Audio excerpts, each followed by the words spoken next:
একটা ঘর, একটা জানালা আর একটা তরুণ শুয়ে আছে বিছানায়, হাতে মোবাইল, চোখে ভবিষ্যতের স্বপ্ন।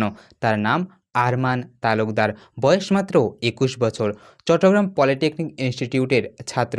চোখে মুখে ছিল প্রযুক্তির সাথে দেশের জন্য কিছু করার এক দারুণ প্রতিশ্রুতি। কিন্তু ৪ই আগস্টের রাত সব কিছু বদলে দিল। একটা সাপের ছোবল, আর তাতেই শেষ হয়ে গেল যেন সব কিছু। প্রথমে ভেবেছিল ইঁদুরের কামড় হয়তো হবে, দ্বিতীয়বার কামড় দেওয়ার পর ক্ষত থেকে রক্ত পড়তে শুরু করে, আর তারপর যেন বিষ ছড়িয়ে পড়ে সারা শরীরে।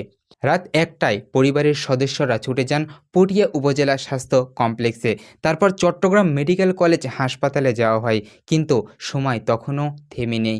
২টা ৩০ এর দিকে চিকিৎসক জানান আরমান আর এই পৃথিবীতে নেই।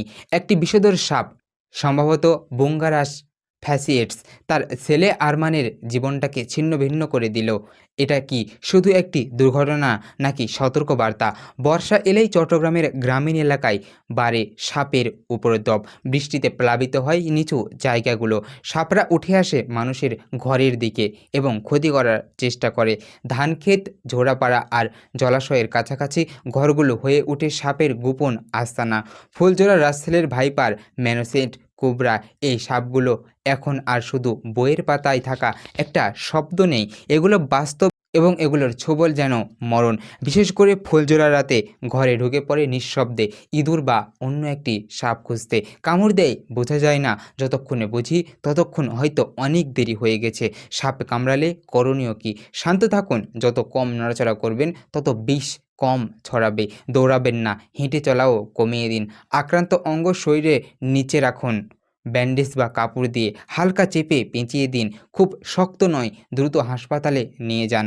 সাপ দেখলে ছবি তুলুন, চিকিৎসা নিতে সহজ হবে। তাহলে যা কখনোই করবেন না সেগুলো হলো: কামড়ের জায়গায় কাটবেন না, মুখ দিয়ে বিষ বের করাবেন না, বরফ লাগাবেন না, অ্যালকোহল, তাবিজ, ঝাড়ফুঁক এসব দিয়ে সময় নষ্ট করার প্রয়োজনই নেই। অঙ্গ শক্ত করে বেঁধে রাখবেন না। আরমান তালুকদার তো আর ফিরে আসবে না, কিন্তু তার এই মৃত্যু যেন শুধু একটি সুখ না হয়, আরও যেন হয় সতর্কবার্তা।